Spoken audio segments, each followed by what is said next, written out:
वकील बहू। जनक पेशे से एक बहुत अच्छी वकील थी, लेकिन कहते हैं ना, बहू कितनी भी बड़ी तोप क्यों ना हो, सास के सामने तो भीगी बिल्ली ही होती है। अरे जनक, क्या बात है? आज रोटी नहीं मिली अभी तक। ये तेरा कोर्ट नहीं है जो आज फैसला ना हुआ तो कल की तारीख मिल जाए। रोटी तो रोज वक्त में चाहिए। हाँ। माँ जी, रोटी तो कब की बन गई। मैंने आपको कहा तो खाना खाने के लिए, आपने शायद सुना नहीं होगा। ओहो हो, जज नहीं हूं मैं तेरे कोर्ट की, सास हूं सास। कोई दलील फालतू की मत देना यहाँ। बहुत जानती हूं मैं इन वकीलों को। अपनी बात ऊपर रखने के लिए झूठ बोलने में जरा भी नहीं सोचते। तभी वहां जनक के ससुर आ जाते हैं। अरे भाग्यवान, क्यों बेचारे के काम को कोसती रहती है हमेशा। मैं भी तो था वहां जब ये आई थी तुझे रोटी खाने को बुलाने के लिए। सास को तो अब गुस्सा आ जाता है कि कैसे किसी ने बहू की साइड ले ली। अरे वाह जी वाह, वो तो मैं जानती थी कि कोई ना कोई गवाह तो ये पेश कर ही देगी। पर मैं तो अब सीधा खाना खाकर सोने जाऊंगी। मुझे आदत नहीं है किसी से बहसा बहसी करने की।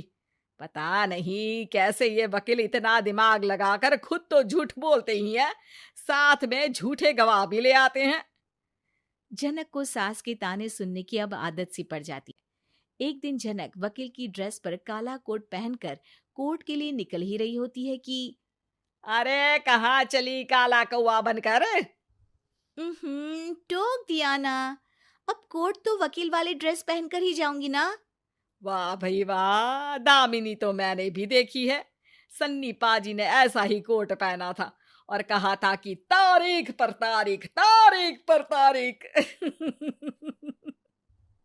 मतलब कि कोई बात करनी है तो बोलिए, वरना वक्त नहीं है मेरे पास खराब करने के लिए। अरे पता नहीं तुझ में क्या देखा मेरे बेटे ने, सारा दिन वकीलों वाली बहस करती है, भोली भाली सास के साथ। अच्छा सुन, जो इतनी बहस मेरे आगे करती है ना, जरा अपने बॉस से कर ले, जो 1 साल भी ना हुए तेरी शादी को और काले कपड़े पहना दिए। अंदर जा और लाल कोट पहन कर आ, पता तो चले कि नई नवेली शादी हुई है। अरे माँ जी, कोर्ट में मेरा बॉस क्या करेगा? ये तो पूरे देश की ड्रेस है वकीलों के लिए। लेकिन सास तो ठहरी सास। अच्छा, तो कोई जरूरत नहीं है 2-4 साल कोर्ट जाने की। शादी थोड़ी पुरानी हो जाए तब इजाजत दे दूंगी मैं तुझे काले कपड़े पहनने की। अब क्या था, मन मारकर जनक को लाल रंग का कोट पहनकर कोर्ट जाना पड़ता है।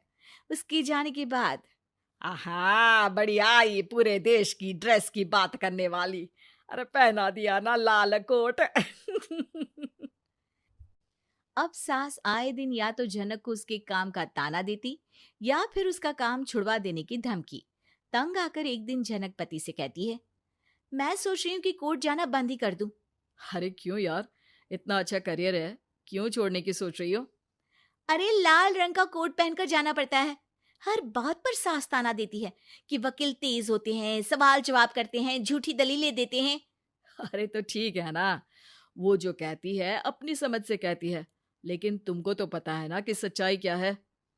जनक को पति की बात से हौसला मिलता है कि तभी घर पर कुछ लोग आ जाते हैं। अरे आइए पंच साहब, कैसे आना हुआ? अरे भाई साहब, सुना है कि आपकी बहू वकील है। तभी वहां सास आ जाती है। हाँ है तो, लेकिन क्या हुआ? फिर कहीं बहस कराई क्या? अरे हम तो खुद दुखी है उसके व्यवहार से। अरे भाभी जी, आपको तो पूरा मोहल्ला जानता है कि आप कितना बोलती है। फिर हम यहाँ बहू रानी की कोई शिकायत नहीं, बल्कि अपनी परेशानी लेकर आए हैं। ससुर जी खुश हो जाते हैं। हाँ हाँ, मैं अभी बहू को बुलाता हूँ। जनक वहां आती है, सबको नमस्ते करके बैठ जाती है। बहू रानी, हमारे गांव में बड़ी मुसीबत आ गई है। अब तो पूरे गांव की जिम्मेदारी मानो तुम्हारे कंधों पर है। अरे ना ना, इससे तो घर की जिम्मेदारी पूरी नहीं होती, ये गांव की जिम्मेदारी क्या लेगी? भाभी जी, आप चुप हो जाओ। यहाँ पढ़े लिखे लोगों की बात हो रही है। आप जाओ, जरा रसोई से सबके लिए चाय लेकर आओ। मैं कॉफी लूंगी।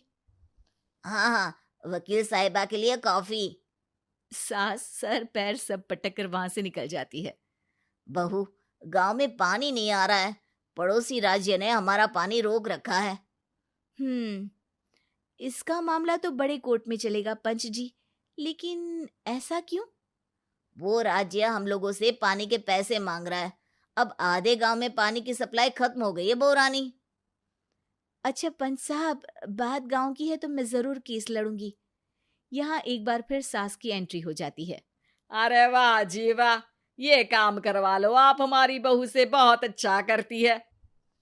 मैं हूं सीधी सादी सास।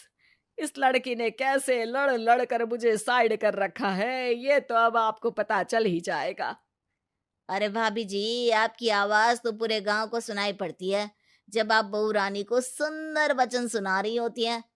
अरे वकील बहू मिली है, फक्र करो फक्र। हाँ जी हाँ, सारी फकर तो हम लोग ही करें। खैर, अब जो केस लड़ेगी और पानी गांव में आ जाता है तो पंच साहब लिख कर देना होगा कि हैंड पाइप में सबसे पहले मेरी बाल्टी और घड़ा भरेगा। अरे फिर तो हम बहू रानी के नाम पर घर पर ही सप्लाई दे देंगे, लेकिन ये इतना आसान नहीं है। बहू, गांव के पास अभी वकील करने की भी पैसे नहीं है तो। अरे पंच साहब, ये मेरे गांव का मामला है, मैं आपसे एक भी पैसा नहीं लूंगी। सास को बहू की बात पर गुस्सा आ जाता है, लेकिन सबके जाने के बाद झनक मन लगाकर गांव की परेशानियों को दूर करने में लग जाती है। और वो दिन भी आता है कि झनक केस जीत जाती है। अरे आज तो प्लम्बर आकर घर तक पाइप लगा गया है। खुश हो जाओ, मेरे कारण तुम लोगों को घर के अंदर ही पानी मिल जाएगा।